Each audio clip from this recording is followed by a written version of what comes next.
Продолжаем дополнять информационную картину пятницы. В студии Сергей Михедов. Здравствуйте. И вот главные темы выпуска. Еще одна вакцина стала доступна для якутян. Что это за препарат и где его можно получить? Горячая вода в кранах жителей Якутска на время станет теплая. И на Якутской ТЭЦ пройдут гидравлические испытания. Сегодня профессиональный праздник у хранителей спокойствия на границах. День пограничника отмечают в России.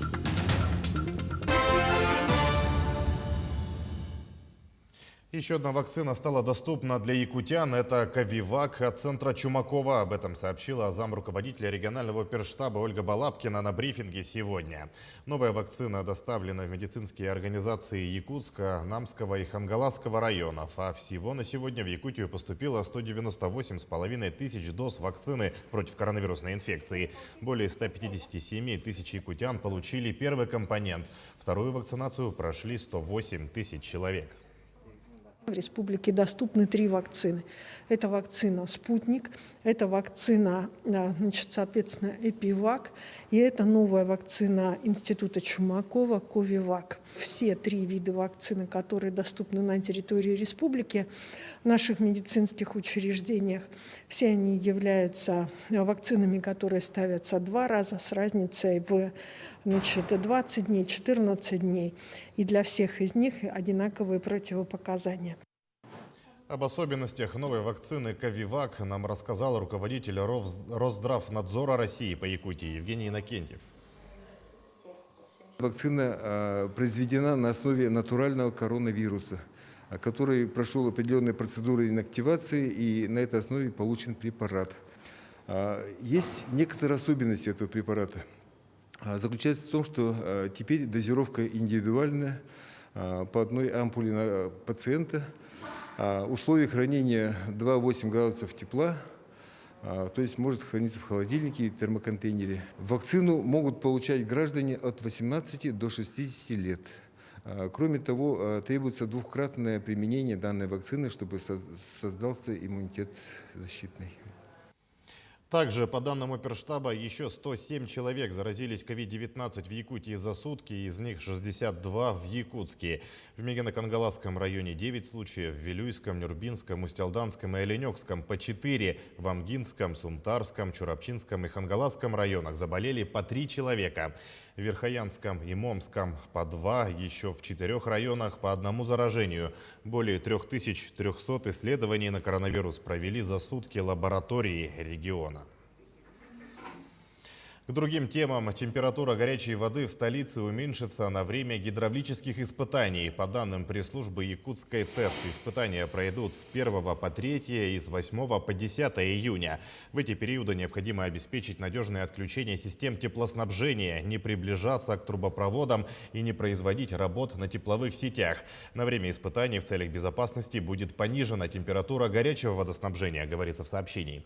Отмечается, что жителям необходимо соблюдать осторожность, не находиться и не парковать автомобили вблизи наружных тепловых сетей. В преддверии Международного дня защиты детей нерюнгринские стражи порядка при поддержке Общественного совета провели ежегодный конкурс детского творчества «Полицейский дядя Степа». На подведении его итогов присутствует наш корреспондент Екатерина Павлова. Екатерина, добрый день. Расскажи, сколько было конкурсантов и какие работы они представили?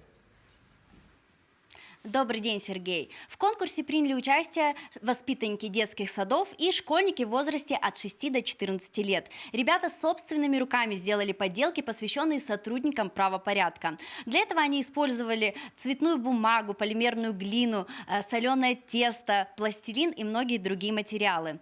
Всего на конкурс было представлено 8 работ. А рядом с нами сейчас находится Макар Бушков, один из конкурсантов. Макар, расскажи, что за поделка у тебя? Кому она посвящена? Поделка посвящена МВД, посвящена полиции. Она сделана из полимерной глины и из... С кем ты изготавливала эту поделку? Сколько времени ушло? Я изготавливала с мамой. Она мне помогала. Ушло времени полчаса. Очень быстро. Скажи, пожалуйста, почему ты решил принять участие в конкурсе? Потому что у меня бабуля в МВД, а мама про- работала в полицию еще давно, но потом бросила. Хорошо, скажи, пожалуйста, будешь ли в дальнейшем принимать участие в таких конкурсах? Понравилось ли тебе это занятие? Да, она мне понравилась. Я буду принимать и дальше в еще одних участиях. Спасибо большое, Макар. Также у нас еще одна участница, Софья Адаева. Софья, расскажи, пожалуйста, что у тебя за поделка? Кто это? Это кто? Это у тебя кто и из чего изготовлен? Это полицейский, он изготовлен из синтепона и капроновых колготок. Скажи, пожалуйста, с кем ты изготавливала эту поделку? Кто тебе помогал? Как долго все это времени ушло на это? Это на эту поделку ушло 2 дня. И мне помогали мама и папа. Спасибо большое, Софья. Вот такие еще прекрасные поделки здесь присутствуют. И все участники тоже здесь. Сейчас их ожидает награждение грамотами, призами. А также будет небольшая экскурсия по музею отдела МВД. Сергей? Катя, спасибо. Ну что ж, пожелаем участникам конкурса удачи, а мы продолжаем наш выпуск. Главное управление МЧС по региону проверило аэромобильную группировку на готовность к сражению с лесными пожарами. В случае угрозы перехода огня на населенные пункты пожарные специализированной части будут направлены в зону для ликвидации очагов. Между тем, 11 природных возгораний продолжают действовать на территории Нюрбинского, Алекминского, Верхоянского, Среднеколымского и Тампонского районов. 3 пожара потушили за сутки. Борьбу с огнем ведут 260 человек и более 30 единиц техники. На особом контроле продолжает находиться обстановка с природными пожарами близ села Мар и поселка Хандыга. Свой профессиональный праздник отмечают стражи российских границ. В этом году День пограничника. Проходят церемонии возложения цветов и другие мероприятия. Кроме того, праздник отмечают преподаватели и студенты профильных учебных заведений Федеральной службы безопасности. С нами на прямой связи сейчас наш корреспондент Алексей Лукьяненко. Мы узнаем у него, как отмечают День пограничных войск у нас в республике. Леша, приветствую, тебе слово.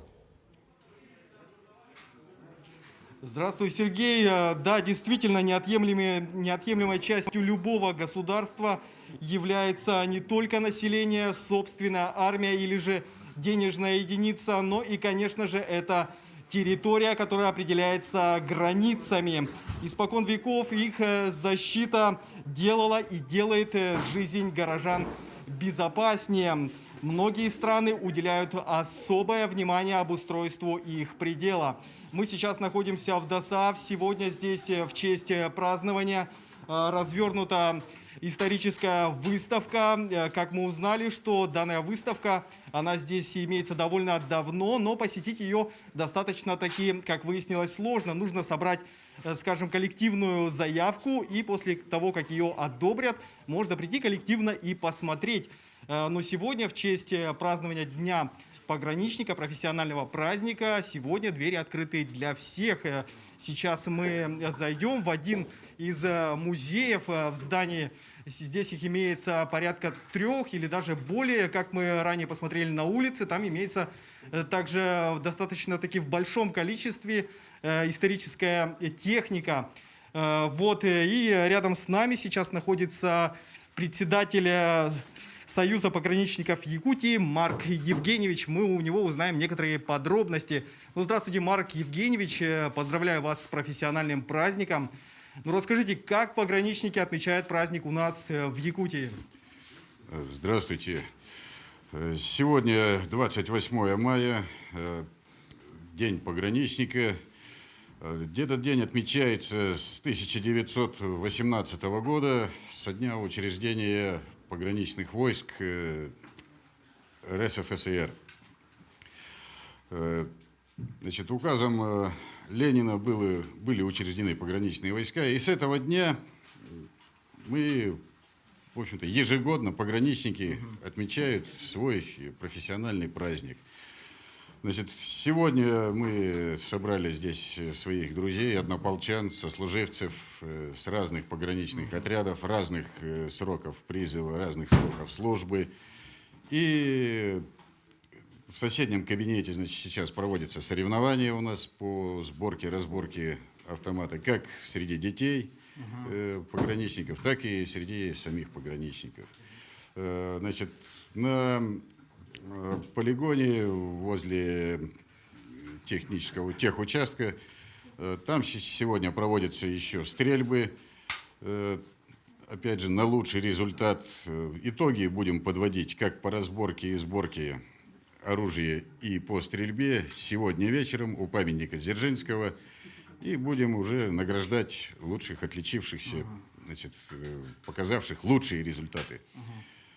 А вот, Марк Евгеньевич, вот скажите, скажем, сейчас вот нас смотрят не только взрослые, но также дети, у которых тоже есть свои мечты, возможно, хотят в дальнейшем связать свою жизнь со службой в пограничных войсках. Скажите, вот что нужно сделать подростку, скажем, чтобы стать в будущем, вот как вы, пограничником?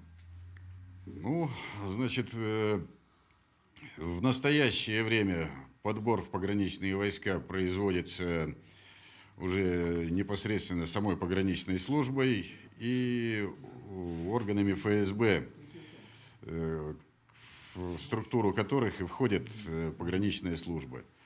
Значит, отбор производится как, скажем, предварительно сами органы безопасности, значит, смотрят, выбирают, кто соответствует по критериям, предлагают. Если человек согласен, все проходит, дальше проводится, значит, процедура отбора, проверки. Все, и человек, в общем-то, может поступить в высшее пограничное училище и получить, значит, там образование, стать пограничником. Что касается просто лиц, желающих поступить или стать пограничником, им достаточно обратиться в органы безопасности, подать заявление. То же самое пройдет, значит, определенную процедуру проверки, значит, по здоровью, по интеллекту, по физическим способностям. Все, если всему он будет соответствовать, то, пожалуйста, он может дальше поступать в пограничное училище, то есть сдавать экзамен, и при сдаче экзамена уже получает образование профессиональное пограничника. Спасибо, Марк Евгеньевич. Ну что ж, всех поздравляю с этим замечательным праздником. Желаю здоровья всем вашим близким. Спасибо вам огромное за то, что вы нас пригласили. Также хотелось бы сказать еще один такой факт, который я узнал и очень удивился. Знали ли вы, что изначально, скажем, на Руси первыми пограничниками принято считать Илью Муромца, Добрыню Никитичу и Алешу Поповича, так как они охраняли русские рубежи от печенегов, половцев и других степных кочевников, говоря иными словами, то есть данные герои, которых мы очень любим по сказкам, потом уже по мультфильмам, они имели реальных прототипов в жизни, вот только в разные века. Во всяком случае, так гласит история. Ну, на этом у меня все, Сергей. Будем держать вас в курсе событий. Спасибо. С праздником. Леша, спасибо. Мы присоединяемся к теплым словам и поздравляем пограничников Якутии с профессиональным праздником. А в Алдании с Днем пограничных войск поздравляли накануне. На встрече воинов-пограничников побывала Татьяна Вахнина. Военнослужащим российских погранвойск приходится защищать самую длинную государственную границу в мире. Традиционно в Алдане День пограничника становится общегородским праздником. Здоровья, сил и крепкого духа солдатам, чья служба прошла на рубежах страны, желают все земляки. Братство у нас очень серьезное, действительно погранцы, наши алданские молодцы. У них хороший подход к воспитанию патриотическому, в нем участвуют. Алданцы, ветераны погранвойск, ведут активную общественную работу, принимают участие в мероприятиях района и города и уделяют огромное внимание воспитанию подрастающего поколения. Их главное напутствие молодежи лаконично – верно служить отчизне и в любой ситуации оставаться человеком. Не зря юнармии создали именно 27 мая.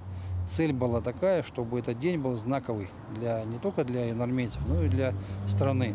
И воины-пограничники послужили основой, скажем так. Вячеслав Коршков – ветеран боевых действий в Афганистане. Глубоко личным праздником, помимо Дня пограничника, он называет 15 февраля, когда был завершен афганский конфликт. Да как любая война, мне кажется, одинаковая. Все войны одинаковые. Когда едут колонны, то он прикрывал эти колонны, он был пулеметчиком на заушке. А что это такое? Это когда ты сидишь в кузове и за пулеметом. И вот эту всю колонну, которую мы ехали, он прикрывал. У него медаль за боевые заслуги. Владимир Максимов тоже прошел Афганистан. Солдат-пограничник – это характер. Я был водителем. Приходилось ездить через весь Афганистан. Как Газни, Кабул, Джалалабад, Баграми был. Потом много раз Хайратон ездили через Саланг. Вот работа обыкновенная. Неся службу на границах, проходящих по суше, в воде и в воздухе, защитники Родины ежечасно и ежеминутно охраняют спокойствие огромной страны. Они же первыми встречают врага. В свой праздник ветераны-пограничники желают новобранцам одного, чтобы впредь не доводилось отражать атаки, а служба проходила на страже покоя россиян. Татьяна Вахнина, Георгий Баранов, Алдан. К этому часу это все новости. Мы следим за развитием событий. Оставайтесь на нашем канале.